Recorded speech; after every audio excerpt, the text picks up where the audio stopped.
Hi, everybody. I hope this is finding you well and you're having a wonderful day. And I just thought I'd talk a little bit today about moral realism, moral relativism, and also the problem of evil and whether or not we have objective moral values and duties. So that's the idea behind moral realism, that we do have objective moral values and duties. And if we extend that to the next question is, what is the source of our objective moral values and duties? Well, it speaks to Jesus Christ. But before I get there so quickly, let's back up.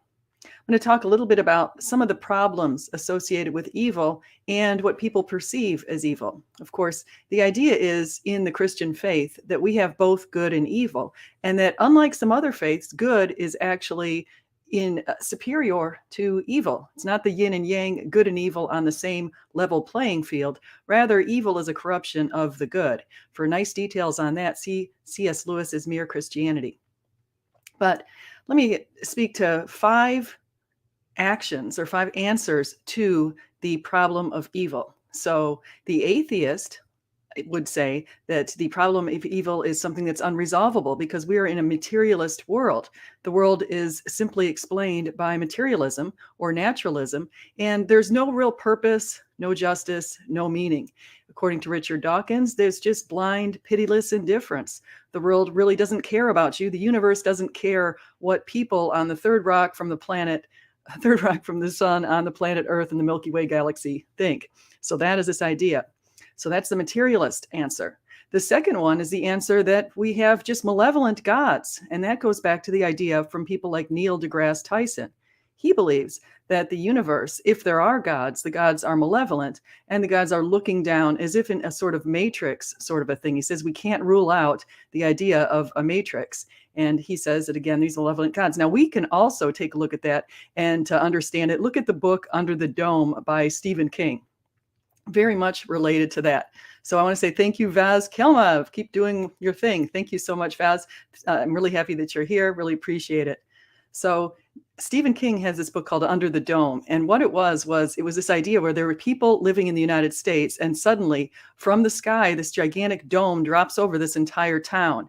And people start to realize that they're running out of oxygen and they're running out of all sorts of amenities and everything else because they can't leave the town. They're stuck in this sort of glass dome, but the dome is something they can feel, but they can't actually see it. And later in the thing, not to be the spoiler, but at the very end of the story, it turns out there's these malevolent beings that are above them, sort of playing tricks on them. And in the Christian worldview, we are in the middle of a spiritual battle. So it's not unheard of to posit that there is demonic activity going on in the world. That's certainly something that's part of the Christian view. The Christian view also views that evil is a corruption of love, and Satan, of course, is the first evil that fell from the sky. Jesus said he saw Satan falling from the sky. So that's the idea of malevolence gods, and that's one answer that some people like maybe Neil deGrasse Tyson have posited in response to the problem of evil. Now, if you're over in the East and you're in India or China or places like that, Tibet, other places, you might answer the problem of evil and just all of life's purpose, everything sort of wrapped up in reincarnation as the answer. So when you see other people on the earth, you assume that this is their reincarnated form, and that if they're in a good position on earth, if they're maybe wealthy, healthy, and wise, and they've got a very good job, everything's going well for them, you assume through karma, if again, this is coming from the Hindu and the Buddhist ideas, you assume through karma that they had probably done something well in their previous life. And you assume that if you see a cockroach or you see rats or you see cows or something like that, that could be the sentient form of someone else in a previous life. Now, if you're in the Hindu faith, you pose that there are gods. Hindus believe there are thousands of gods. And if you go back far enough, you realize that the caste system that was created through the Hindu faith distinguishes where people were born and positioned in life. They felt that the highest caste, one of the highest castes, of course, is the priestly caste. Those were the Brahmins. And the Brahmins, of course, think of themselves sort of as gods, and they happen to name their highest god Brahma. So they're Brahmins and Brahma. And so that's one idea. And yeah, so de-smoking grass, Tyson Utopia Buster says it's pretty funny. So again, there's thousands and thousands of gods. It was a very complex religion, very difficult religion to understand. And so, in fact, it was so difficult to understand. One of the reasons was because only the upper classes originally spoke the original language of Sanskrit. So the lower classes could not understand exactly what was in the Hindu faith or in their Vedas or any of that kind of thing because they didn't speak the same language. Now, today, there are many different denominations of the Hindu faith, but the bottom line, as far as I understand, is they do believe in a system of cosmic justice. They believe that God is immanent. In other words, God is in everything. God is in all of nature. God is not transcendent to the earth, but immanent within it. All of nature, everything that you see is part of God. It diminishes the idea of the self. Rather, you're part of this big collective.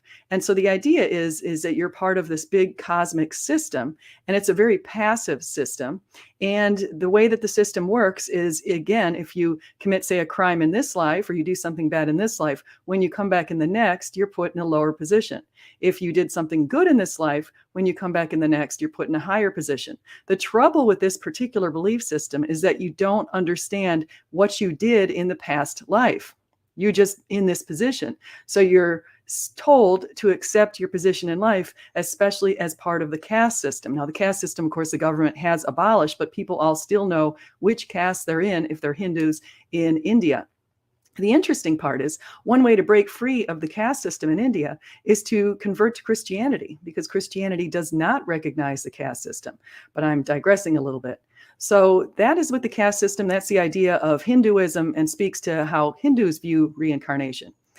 A takeoff on that is the Buddhist system. So Mahatma Buddha was around 2,600 years ago. So he was around during the time that the prophet Daniel was around. And what Mahatma Buddha did was he was arguing sort of in reaction to the way the Hindus had believed back then. He was sort of arguing also against the gods and the Brahmins and that kind of a system. He was in India, near Nepal, where Nepal is today. And he decided that he was going to figure out how to be enlightened. And he also believed this idea of reincarnation, but rather than being a sort of cosmic justice, he did not believe in gods. He rejected the gods and God. He rejected this cosmic justice. His idea was that you would come back, but kind of like the way that you can take one candle and light another candle. It's just sort of you come back as a reaction to an action that you committed. He believes that all life is suffering, and the way to achieve enlightenment, according to Buddha, is to accept the fact that life is suffering, and two, to rid yourself of your desires, your wants, and your cravings. He says, once you lose the self and you rid yourself of all of your cravings, you will have this enlightenment. Now, what is enlightenment? It's sort of a sense of nothingness, because there is no heaven, there is no hell, there's nothing like that. There's no eventual justice for the crimes committed here on earth with respect to having a cosmic justice. Rather, you just come back. It's an action-reaction karma sort of a system. And that's that idea. Now, and that's, again, the idea of reincarnation. So it's a little bit similar to Hinduism. Both of these faith systems have this yin and the yang on good and evil. Both good and evil are on equal playing fields. So that's the deal. Now we get to a better answer for what explains the problem of evil. And that answer is that we have a benevolent God in Jesus. Jesus, who's one who, and we acknowledge the fact that humans sin, and we acknowledge the fact that we all fall short of the glory of God. We don't believe in the reincarnation. In fact, the Bible explicitly says that the reincarnation does not occur. In Hebrews 9:27, it said man dies once, very specifically. It goes back to Job. In the book of Job, many references to man just being around once. So there's no acknowledgement or accepting of the reincarnation idea. Some have said that Jesus reincarnated, but that's not what happened. Jesus resurrected into his fully divine, fully human body. So that's what Jesus did. He told us to bear our own crosses. He said things that lead us to believe that ego is the enemy. He said that he is active, he's personal, he's immanent, and he's transcendent. So he's much different than the Hindu gods. And he believes that, or one of the things that we find from Jesus and from watching what happened to him, again, here's a human without sin who took the bullet for us. It's kind of like a soldier on a battlefield in enemy occupied territory here in the world. So he, without sin, came into the world, acted as the Passover lamb, and his blood, through his blood, we are forgiven. So there's different reasons that people have posited why God permits evil. I would say probably the strongest reason to me is the soul building idea. So he puts us on this earth. It's a temporary existence, very tiny, small existence when you compare it to eternity and how long that actually will be. And in this existence, we have challenges and tribulations in this world. We will find trouble, but we have to take heart. Jesus overcame the world, and he's opened the door for us to get to heaven.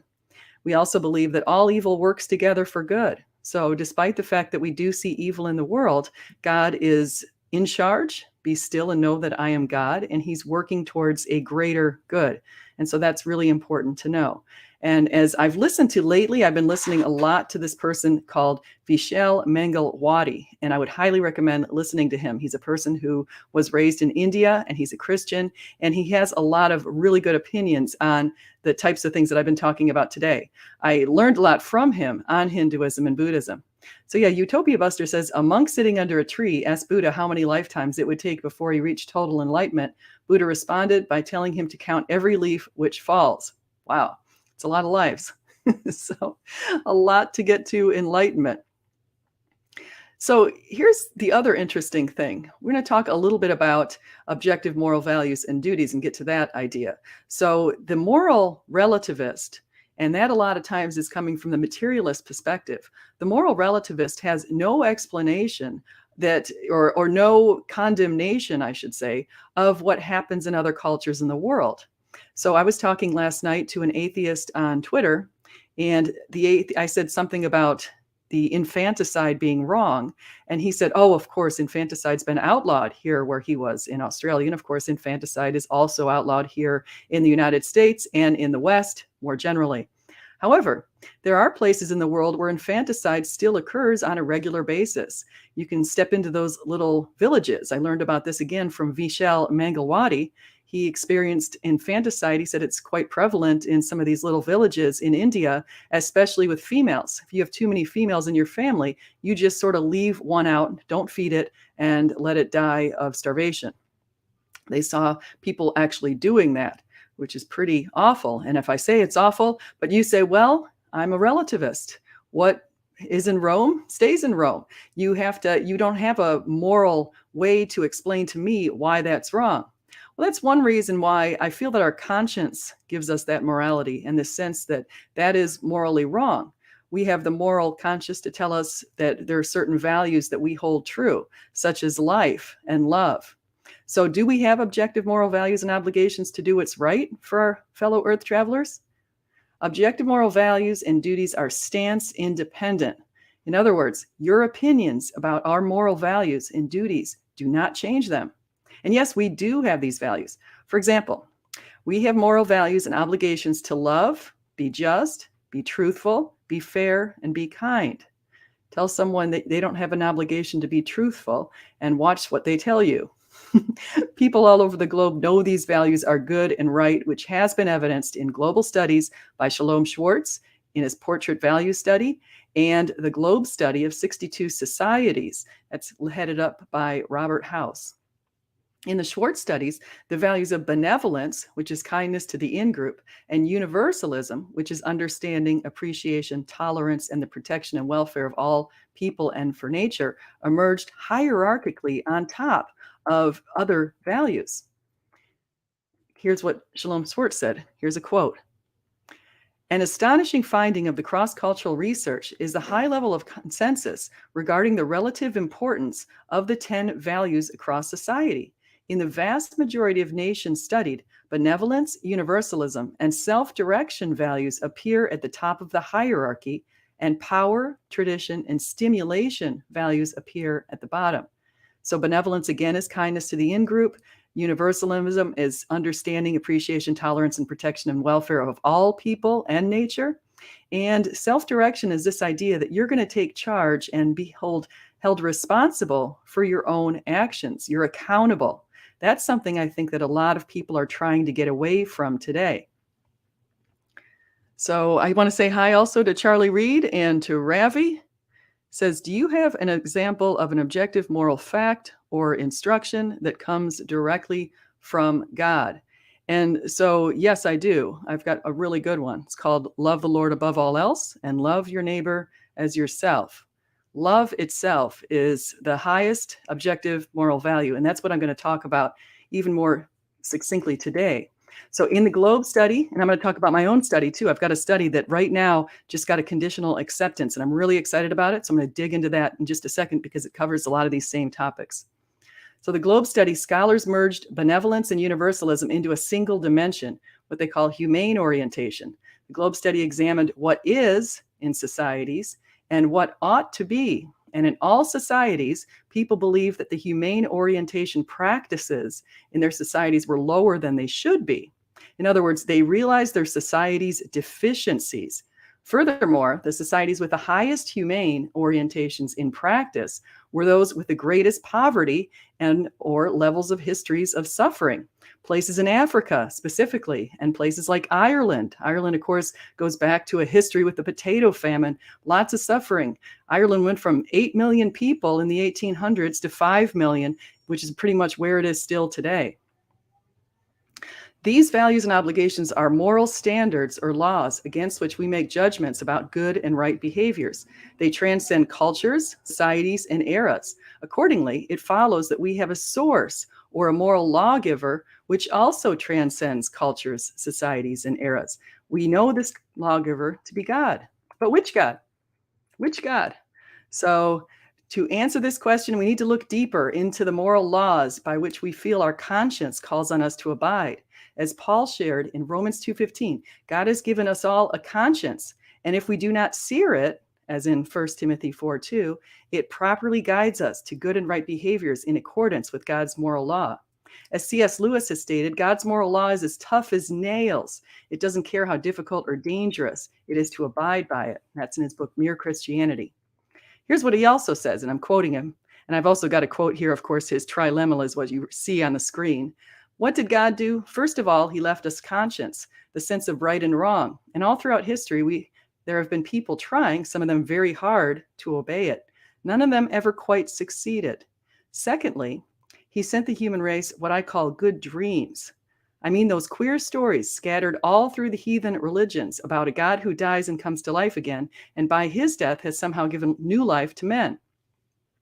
Thirdly, he selected one particular people and spent several centuries hammering into their heads the sort of God he was, that there was only one of him, and that he cared about right conduct. These people were the Jews, and the Old Testament gives an account of the hammering process.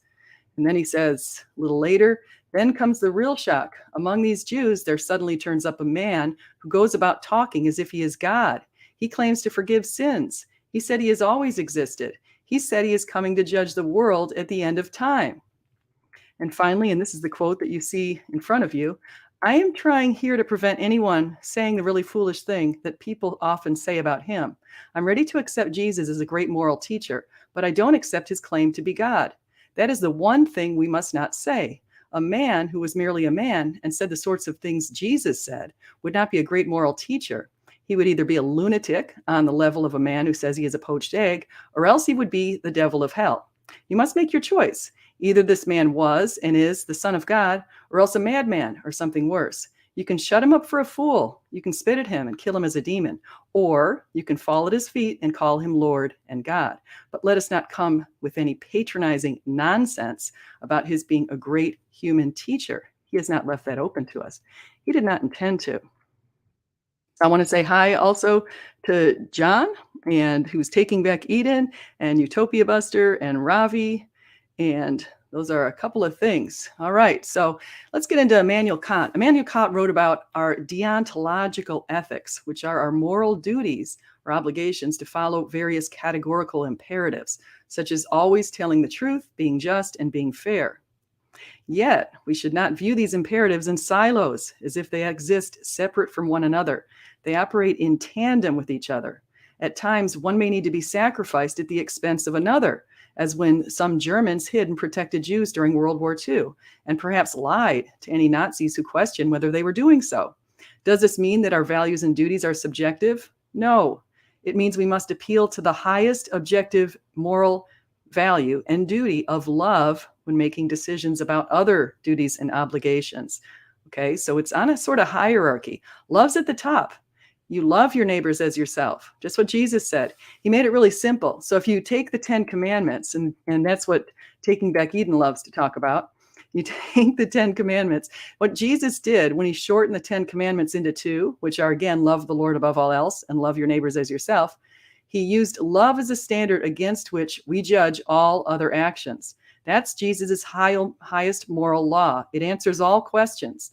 And Jesus is love. It says that in the Bible as well. Unlike the other gods often are capricious and malevolent, other gods that people believe. A lot of times they're doing reprehensible things and leading people to do reprehensible things. But Jesus and God, the Father, the Son, the Holy Spirit, are love. He's a standard against which we can judge all other actions. It's like a goalpost on a football field. He and his standard of love do not move, and we spend our lives aiming at him and his moral ideas. That's what we do. So I also want to say hi to Gavin Herleman and Charlie Reed and Taking Back Eden. Happy you guys made it. It's always good to see you. And so I also wanted to talk about this paper that I just had conditionally accepted, which is a really good sign. Most of the time it's revise and resubmit, and you're not sure if you resubmit it, if it'll go in, if it'll be accepted. But conditional acceptances are very good to get. And there's very few changes that I had to make. I've already made my changes, so I'm just waiting for my 2 co-authors to look through it and send it back to me, and we'll be good to go. So that's a pretty good deal. But here's what I found in that particular paper that's of interest. So what I did is I took the World Values Surveys, and the World Values Surveys are waves of surveys. They call them waves of surveys. These people have been collecting survey data from around the world since 1981. And I took the most recent wave of data, and this is publicly available information. So I took it, I put it into or actually it was already in SPSS. So all I had to do was open up SPSS, which is a statistical package. I isolated out the United States, and I differentiated generations. So I had the youngest generations, the people who are generally under about 40 right now, and people who are older. So people in X, the boomers and the X's, and the silent generation, the people in the older generations, or the traditionalists, some have called them too, the really ones who were born pre-World War II. So I took all of these generations and I questioned whether different generations have different justifications of various ethical actions. And I did find statistically significant differences in things like they'll justify things such as prostitution and abortion and suicide. So they thought that those could be morally justified. But going beyond that, they also justified stealing or lying on your taxes or stealing bus fares or cheating. They lied. They justified a lot of that kind of stuff. And so I questioned to myself exactly why did they justify that? And I realized a lot of times generations, you're a function of your development in your formative years. In other words, when you're, say, very young, they say that's when your personality kind of comes together. Your personality is also a function of your parents' personality. It's somewhat inheritable. So for example, your levels of conscientiousness, which is sort of related to a work ethic, is very much related to your parents' levels of conscientiousness. Same with your altruism and some other personality characteristics. And they develop as you get older. You develop and grow, and your personality starts coming out more. You also learn to be more emotionally intelligent as you get older. Say the older people have had more experiences, and so you develop stronger emotional intelligence as you travel through life. But so as I said, I'll go back. So in your formative years is when you tend to form your ethical foundation. And a lot of times that could be a function of your society in a way. Now we're born with we have sort of, I think, an innate calling on us, which is part of our conscience, to be loving and to be fair and just and honest and truthful. But we're also culturally shaped to do that, especially if we're in a culture where that's been very important. However, if culture has spent a lot of time, and we've seen this in the past 20 years, and we've definitely seen it in the younger generations, culture spends a lot of time focusing on more liberal values and tolerance and acceptance, and a lot of times tolerance and acceptance of things that are not morally acceptable or traditionally have not been morally acceptable. For example, throughout history, abortion in many cases has been viewed negatively by societies. We've got a big deal going on today with abortion, but the younger generation is statistically significantly more likely to justify abortions.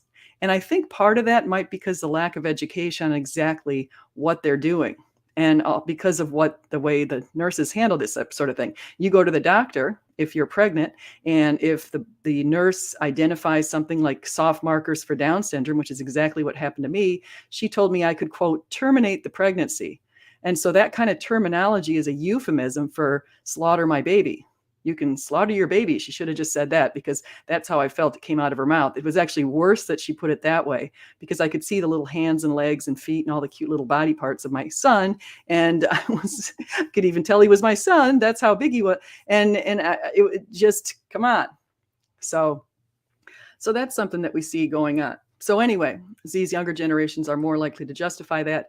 And I was trying to figure out exactly what that is. The other interesting thing I found in the study is the younger generations, again, looking at the millennials and the even younger generations than that, the ones who've been tech savvy, raised in social media, all that sort of stuff, they're less likely to value the importance of God. Okay, that's kind of scary in a way, isn't it? And they're also less patriotic. Now, again, I pulled the data in the United States, but this tells us something. For businesses, it tells you that structure, lots of hierarchy, and the appreciation of authority might not be there with the younger generations. And so trying to build very hierarchical organizations should be something that or businesses might consider not to do. They might consider more egalitarian structures. They might also consider, after proper training and team building exercises, this idea of empowerment. So you want to empower your employees because they very much appreciate egalitarian environments. They might not view authority favorably. And I'm deriving that towards their views on both patriotism, which is sort of a way of looking at the United States and valuing sort of the authority of the United States, the government, everything like that, and also God. And so I think that's something. So John, I'm looking at what you say here. He has demonic possession theory. Computer malware, bad code, rootkits, Trojans can cause remote access from individuals. Humans believe lies, invite demons. Yeah, that's the crazy thing is people are so susceptible to lies. And it kind of goes back to the USSR in the last century. It was something Solzhenitsyn said in that book, Gulag Archipelago. Beware of the lie. So they were manufacturing lies about the way that they were treating people. And he really warned them, they have to really beware of the lie. Now think about the lies that we're told to say today. I can give the example of the abortion. Beware of the lie. People try to tell you that life doesn't begin at conception, are lying. Life begins at conception. Human beings begin at conception. If you let them keep growing, they will grow into a human being, so long as they don't have something wrong with them or they don't end up, unfortunately, being miscarried or something like that. But generally speaking, if you let these human being grow, it will grow into a fully formed and fully loving, hopefully, human being. Life begins at conception. I've had people tell me online, well, life doesn't begin at conception. Well, clearly that's a lie. Scientists admit life begins at conception. Even scientists who are pro-choice admit life begins at conception. And then the lie is, well, how about if we allow you to have abortion all the way up until a time when the baby would be viable on its own? Well, when is that time exactly? Who's going to set that arbitrary date? And then they say, well, the baby doesn't feel pain. They know when they're sticking in the suction cups and pulling out the baby's brain, the baby's not feeling any pain. I don't think so. So and Christianity spreading by the sword, I want to address that from Zen Fukushang.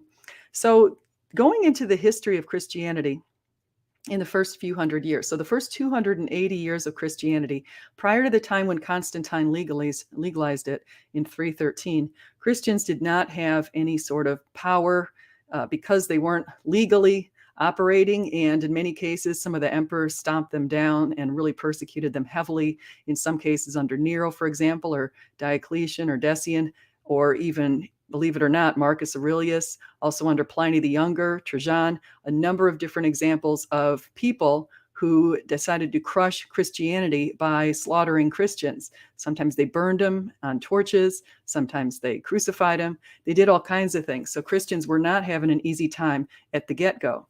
But what happened was, then they got legalized in 313. At that point, there were 5 to 6 million Christians, but within 100 years later, suddenly there were 50 to 60 million Christians. Then what happened in the year, what was it, right around 622 or so, Muhammad had a vision of a jinn. That was his initial vision. He went into a cave and he thought he saw a demon, but his sister convinced him that no, that wasn't a demon, that was the angel Gabriel. Well, what Muhammad did was he at first thought that the Jewish people and the Christians would be wholly accepting of this new faith that he was developing and the Quran that he'd been writing. And he thought that it would work out really well because he decided to steep his faith in the Abrahamic religion. However, in the Muslim faith, he denied Jesus' resurrection.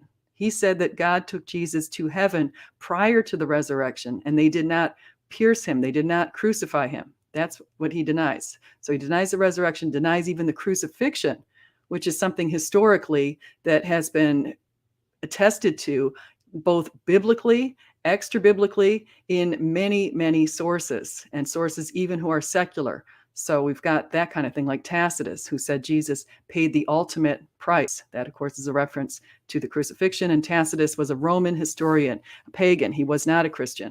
And that, of course, was in the 1st century. But I'm digressing. So anyway, so we had the Muslim faith spring up.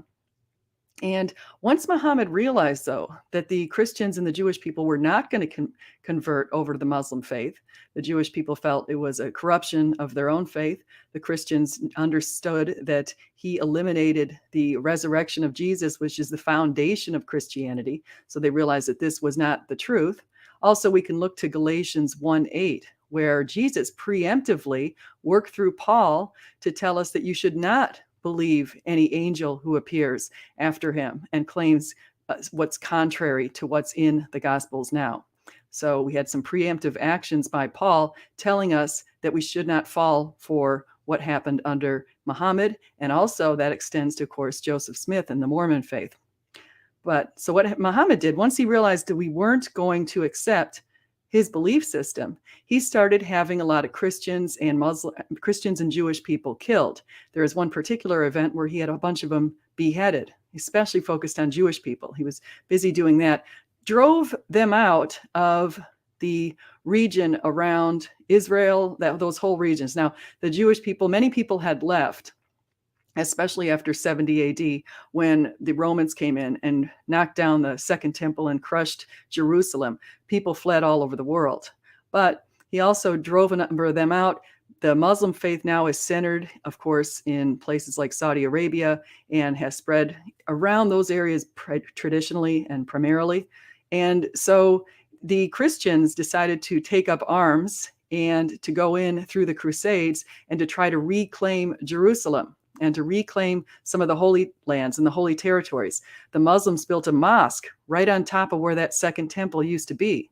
So right on the Temple Mound, there exists a mosque today, and it's heavily guarded, and you can't just stroll on in there. It's protected. You're watched the whole time if you go in there. But anyway, I'm getting into something a little far away. But the idea was then the Crusades came about, and then we did see some terrible actions. So just because you have terrible actors, though, within a faith doesn't mean the faith is untrue. That's a non sequitur. It's like throwing the baby out with the bathwater.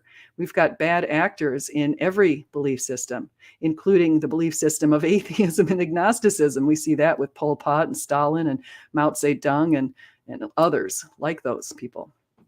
But so yes, there were some bad actors in history. So Zheng Fukusheng is right about that. However, Jesus told us those who live by the sword will die by the sword. And he was speaking in advance to what sort of things we might see later. And unfortunately, we have seen some of that. But if we fast forward, the beauty of what's going on today is and I've been listening to, again, like I mentioned before, a lot of what Vishal Mangalwadi has had to say about India. Vishal Mangalwadi, what he said is he looked at he looked at India and he looked at the history of India. There was a big Muslim presence for a very long time in India. And there was a lot of pressure to convert to the Muslim faith in India. And the Hindus were there, the Muslims are there. There's some Christians there today, and you can kind of see how it works out. Mainly Hindu, some Buddhists, but mainly Hindu. And so one of the things that he noticed was there were a lot of Christian missionaries through the centuries who came into India. And they would find these people in these villages, and they wanted to give Bibles to them, but they realized that if the Bibles weren't in those people's languages, that they, of course, would never read the Bible, and many of them were illiterate in the first place. So what a lot of the Christian missionaries did is they took great pains to record the Bible, to translate the Bible from whatever language they were coming in there with to the local languages. And sometimes the local languages didn't even have alphabets or symbols representing the words, and so they would use the alphabet and work with the people there to translate the language and also to help to teach these people to read. And that was very helpful. So he spoke to the values in the Bible that came out and the way that that has transmitted literacy and changed lives today for the better. One of the things the Bible does is it talks about do not covet your neighbor's goods. Okay, what does that speak against? Well, that speaks against communism. Communism is all about coveting your neighbor's goods.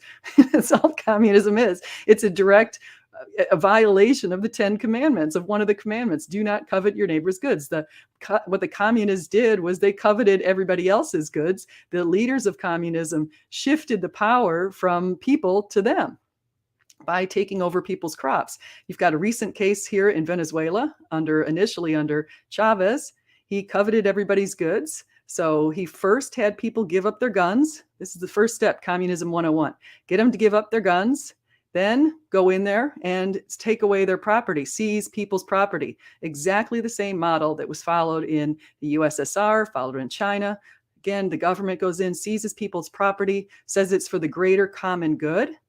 Now you buy into that when you come from a belief system where you're not valued as an individual.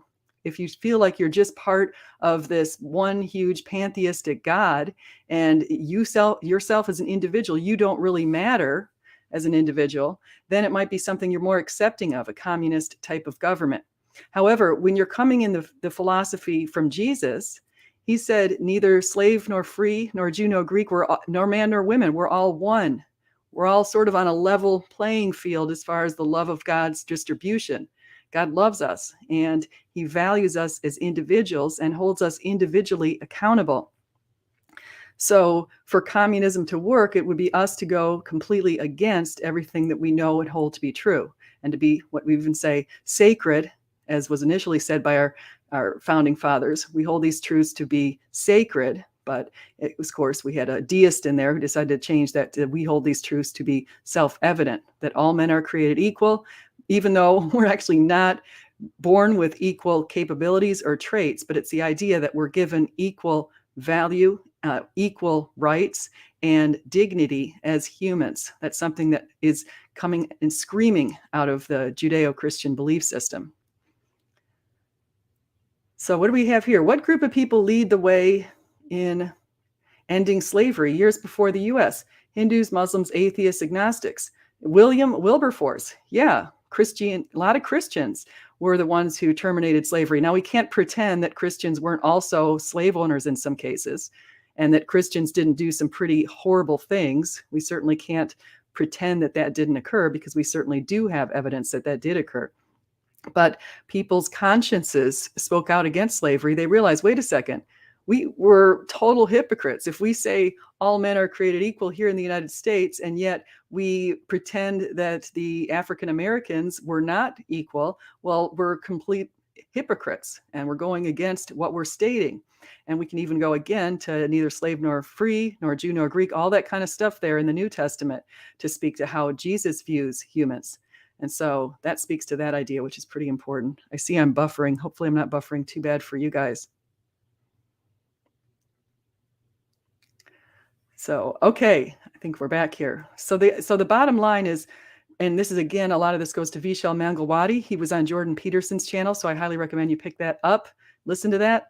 But he talked about the tremendous influence that the Bible has had throughout the world and how it shaped a lot of values, and values such as individualism, the value of the individual, but also things like property rights. The United States has had a good history of valuing property and the rule of law, and that is also something that distinguished us from places like India and China. One of the reasons that we're a little bit different is we value property. We value property rights, meaning that if I buy a piece of land here in the United States, I don't have to worry that my government is going to come seize it. We do have a principle called eminent domain, which means that if the government decides they want to run a highway over my property, they can seize it, but they have to pay me a fair price for it. Okay, market value. They would not be able to just go seize it from me and not pay me. That is what's going on today, what people are positing down in South Africa. Okay, of course, they have a horrible history of apartheid, they separated blacks and whites, people based on skin color down there, and that ended when Nelson Mandela came into office in 1994. But what they have now is a system that's treating everybody equally, with the exception of white people, white males especially. So in their human resource laws, I looked into this because I teach human resource management, so I looked into their legal system. They believe in what they call fair discrimination, which is discrimination against white males. So you're allowed to make employment decisions favoring any group with the exception of white males. You probably wouldn't be favoring white females as much, but females, of course, are to be favored over males in general. So there's that as well. So that's something that's going on in their system. They also had been seizing away lands of white property owners, because a lot of those white property owners initially seized the lands from them. So there's a lot of history here that goes back. So you've got generations of land seizing. But what they're talking about doing now in the near future is not only seizing the land and paying for it, they do pay for it when they seize the land, but now they're talking about seizing the land and not paying for it. And that's something that would probably change the entire legal system there. And that would also change the views of the greater business world on South Africa as being a safe investment. If you invest in property in South Africa, you might not be able to retain your property. You might even have your property taken without even being compensated. So that's a bit of a problem. So what religions, what countries took part in World War I? I can say something. There was a study on the number of wars that have occurred in the world, something like 1,800 and change wars have occurred in the world. And they looked at the percentage of them that were based on religious reasons. And only 6% of these great wars in the world had something to do with religion. Most of the time, it was more like political systems, forcing communism on people, or is the idea of taking over land. A lot of times it's all about the land. And so that's another issue there. So taking back even the prodigal son, is that you or someone you know? People have rejected their inheritance and are now in bondage to non-believers, starving, craving pig food to eat. Yeah, I think I missed part of that conversation, so I'm not sure where we're coming from here.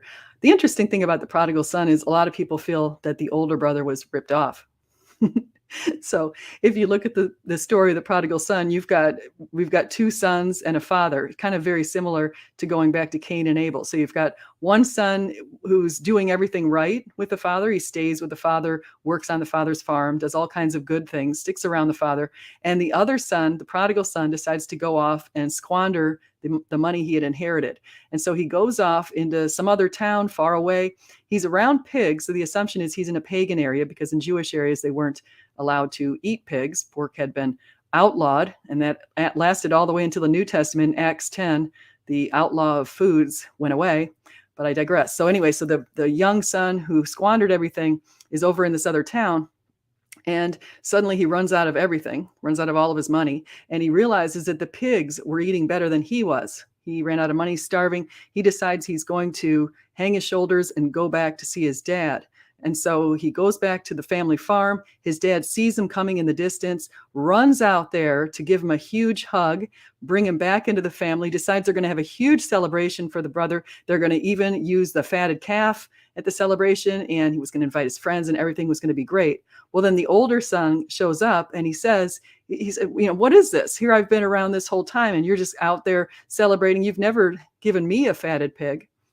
Well, a lot of times I had a hard time with that until I realized the self-righteousness of the older son. So he had a self-righteousness and a self-indignation about him.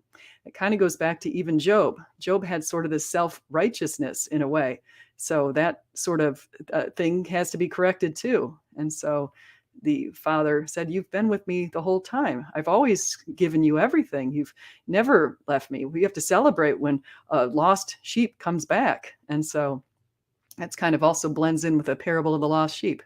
Jesus said, if you've got 99 sheep, but you're missing one, you're going to go out and find that one sheep. And we have a lot of lost sheep out there today, unfortunately. Then we can get into the parable of the wheat and the tares. You don't know which ones are the wheat and which ones are the tares. You will know some by their fruits. So you can tell with many people, I can tell. But there's also sometimes within different groups, there could be somebody who today is saying they're an atheist, they're doubting God, they called out to God, they felt God didn't answer, therefore he must not exist, those kind of things.